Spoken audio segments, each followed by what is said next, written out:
There's a truth most people completely misunderstand about the Vikings. Their greatest battles didn't happen on the decks of their ships, nor in the sagas of their famous raids. Their real battlefield was their own homeland, where the quietest, coldest, most merciless enemy awaited them, the Northern Winter. There were no clashing blades, no triumphant war cries, only absolute cold, months of darkness, and the constant fear of a silent death as food stores dwindled day by day. This was the battle that truly measured their strength. When the sun showed itself for only a few minutes each day, when the wind struck like a whip, when snow became a wall blocking every path and the fields disappeared until spring, survival was no longer a matter of bravery. It became a finely honed craft shaped over hundreds of years. Longhouses were slowly swallowed by snowdrifts. Livestock grew thin as grazing vanished. Storehouses emptied week after week, and that was when the Vikings faced an enemy no sword could ever defeat. They didn't endure through sheer muscle, but through planning, storing, and learning how to turn nature itself into an ally. What do you think about this silent war? Is it more terrifying than any battlefield in history? Share your thoughts in the comments, and if you want to uncover more of the Vikings' true survival secrets, don't forget to follow the channel so you won't miss the next chapter. Can you imagine that the Vikings' strongest weapon in winter wasn't their battle axes, round shields, or gleaming swords, but the dark rooms hidden beneath their own floors? It sounds unbelievable, yet it's true. The strength of an entire clan rested inside storage spaces, engineered with a precision that feels almost impossible today. These structures didn't boast grand exteriors, but they decided who would see the spring and who would fall to the cold. At the heart of this system was the cellar dug deep into the earth, where the temperature stayed stable all year and darkness itself acted as a natural armor, protecting the most perishable foods. Above it, beneath the smoke-stained roof beams, the attic served the opposite purpose, drying, smoking, and transforming meat and fish into energy reserves that could last for months. And outside the longhouse, storage huts raised high on stilts stood like fortresses, shielding supplies from ground moisture, damp air, and hungry rodents. Every draft, every wooden beam, every low doorway was part of a survival machine refined over generations. Without this near-perfect system, an entire clan could collapse after just one brutal winter. If you think Viking strength came from smoked meat, dried fish, or the grand feast described in sagas, then it's time to break that myth. Because what actually sustained them through months of blizzards, what powered them to row for hundreds of kilometers, build ships, forge weapons wasn't meat at all. It was grain. More precisely, barley, rye, and oats. Tiny little seeds that made up nearly 90% of their daily diet. And here comes the twist that surprises most people. The Viking warriors you imagine were, in reality, fueled mostly by porridge, flatbread, and ale as thin as soup, not overflowing bowls of meat. Barley, a crop tough enough to grow in rocky, barren soil, was the foundation of everything. Bread, porridge, ale. Rye produced heavy black loaves that kept for so long they became strategic winter rations. Oats were simmered into thick, hearty porridge, simple, but packed with energy, the very food Viking children grew up with, accompanied by the steady rhythm of their mother's grinding stone. That scene, seemingly ordinary, was the true heartbeat of the northern world. The turning of the quernstone, the smell of bread baking on hot stones, the steam rising from a morning pot of grouter porridge, all of it leading to a truth few ever realized. The Vikings survived winter not with muscle and meat, but with rough, resilient grains. And it was surplus grain, not an excess of livestock, that allowed men to leave home for long voyages while women, children, and the elderly could still survive until they returned. What surprises you more, that Vikings lived mostly on grain, or that grain, not meat, was the real fuel behind their expeditions? Share your thoughts in the comments. If grain was the Vikings' base fuel, then dairy was the secret weapon that kept them standing through months of relentless winter storms. The surprising part is that in a world without fridges, without abundant salt, and without any modern concept of food preservation, the Vikings managed to create a kind of superfood that even today's nutrition experts nod approvingly at: skyr. Not quite yogurt, but not exactly cheese either. Skyr was a sort of compressed protein made through slow fermentation and straining off the whey, resulting in a thick, dense, protein-rich food that could last for weeks inside their cold cellars. No meat, no fish, no problem. A single bowl of skyr was enough to keep a Viking steady against the winter wind. But that was only the surface. The real secret lay in butter, something they treated like soft gold. In summer, when cows grazed on fresh grass, their milk became so rich and fatty, it was practically exploding with nutrition. The Vikings churned every last drop into butter, then did something that would shock most modern people. They buried it in peat bogs. The cold, oxygen-poor, slightly acidic bog environment turned it into a natural vault, preserving butter for years, even decades. Its smell was notoriously intense, but its value rivaled actual silver. It wasn't just food, it was reserve energy, a calorie bank ensuring an entire family survived the winter. If there was a treasure the Vikings created every year, not gold, not weapons, something that kept them alive at sea for months, it was stockfish, or turfisk. Cod dried so hard it was like a wooden plank, yet valued almost as highly as real silver. What's astonishing is that the entire process required no salt, no fire, and no complicated technique. It relied solely on cold winds and the skin-cutting chill of the north. Every winter, when massive cod shoals returned to Lofoten, the Vikings gutted the fish, tied them in pairs, and hung them on enormous wooden racks called hjel. The wind blew, frost formed in thin layers, the cold prevented decay, and time slowly drew out every drop of moisture. After 3 to 4 months, the fish transformed into protein boards, unbelievably light but so nutrient-dense that a single piece could keep a person going for an entire day.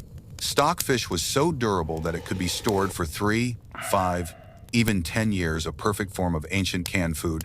And because it was both long-lasting and feather-light, it became the primary fuel for voyages to Iceland, Greenland, and even North America. Without stockfish, those explorations would never have happened. There's a truth almost no one ever considers. In the Viking world, where cold could kill a family in a single night, meat wasn't always food. It was a sacred asset, something that could only survive if it was tamed through preservation methods that feel almost mythical today.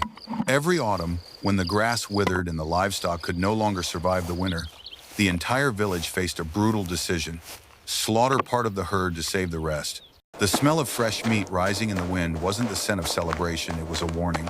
If they didn't preserve it in time, everything would be lost to the jaws of the frost. And this was when the ancient, almost mystical techniques came into play. Meat was hung high beneath the smoke-stained rafters and left in a constant haze for weeks. Thick black smoke curled slowly around every fiber, drying the meat while coating it in a protective spell that kept away bacteria, insects, even time itself. No one saw smoke as a nuisance. To them, it was a life-preserving spirit holding death at bay through the harshest season. But when they needed meat to last even longer, the Vikings turned to a substance so rare it was called white gold salt. Wherever salt was available, they packed meat into wooden barrels and buried each layer under salt as thick as falling snow. The salt drew out every drop of moisture, turning the entire barrel into a life vault, capable of feeding a clan through the darkest months. Where salt was scarce, they relied on the mountain winds, creating dried lamb legs so hard they sounded like stone when struck, foods shaped by an age few people today can truly imagine. Each technique, smoking, wind drying, salting, wasn't just a survival trick. It was the crystallization of fear, ingenuity, and the belief that nature itself could be subdued if one learned how to listen to it. Among these 3 methods, which one feels the most legendary to you and why? Share your thoughts below. Every perspective reveals another fascinating layer of Viking life. If smoking and wind drying feel sturdy and practical to you, then this is where the story veers into a completely different realm, darker, riskier, and tinged with a kind of dark science the Vikings turned to only when every safer method had failed: fermentation. It sounds simple, but for the Vikings, fermentation wasn't just preservation, it was a life or death gamble. One mistake, one misjudged step, and the very thing meant to save a family could poison them instead. And at the peak of this dangerous craft stood Hakkerl, Greenland shark meat, so toxic that eating it fresh would lead to instant poisoning. To tame it, the Vikings buried the entire shark in gravel and sand for weeks, allowing the toxins to seep out, then hung the remaining flesh in the cold wind for several months. The result was a food with a stench so strong that most modern people instinctively recoil, yet for them, it was life-preserving fuel in a land where the weather offered no other choices. And Hakkerl was only one example. They also created rockfish fish, fermented in its own liquid, and lightly salted fish left just long enough for natural fermentation to begin. All of it relied on an astonishing, instinctive knowledge. If you knew how to guide bacteria in the right direction, death could be transformed into life. In the midst of snowstorms that swallowed the sky, when the stockfish began to run low and only a few pieces of smoked meat remained, the Vikings descended to the last place where life could still be held together, the root cellar. It sounds humble, but this was the hidden treasure vault that determined a family's fate during a winter long enough to break the spirit. Rutabagas, turnips, wild carrots, vegetables many people today consider cheap food were in truth the food gold of the North. They were harvested at the precise moment between frost and dew, clean but never washed, so their natural protective skin stayed intact. Then they were placed in wooden bins packed with sand or dry moss, each layer separated so no root ever touched another. The cellar itself was dark, cold, damp, and silent as a tomb, yet it kept those roots fresh for months, long enough for an entire village to survive winter's endless night. And when a pot of scow root vegetables simmered with a little smoked meat sent warm steam rising into the room, it was more than a meal. It was a reminder that life still held on, even as the wind outside howled as if trying to tear the world apart. In a world where winter could smother an entire field overnight, not every family had the means to farm or raise livestock. And this was when a silent class of power emerged, the people who knew how to gather from the wild, turning the forest into a resource no clan dared to undervalue. Don't think of berry picking or nut collecting as trivial work. In Viking society, whoever controlled the gifts of the forest controlled the winter itself. Hazelnuts, tiny but energy-dense, could be stored in wooden barrels for years without spoiling. A family with several barrels of these was essentially holding a strategic reserve fund, enough to bargain, trade, and even influence the entire village during lean months. And berries like lingonberries, cranberries, cloudberries, those weren't just fruit.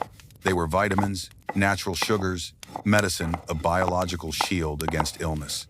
The Vikings dried them, cooked them into syrups, or stored them submerged in cold water to keep them intact all winter long. Families with the best berry preservation techniques were often seen as keepers of the village's health, a form of soft power, sometimes more valuable than any weapon.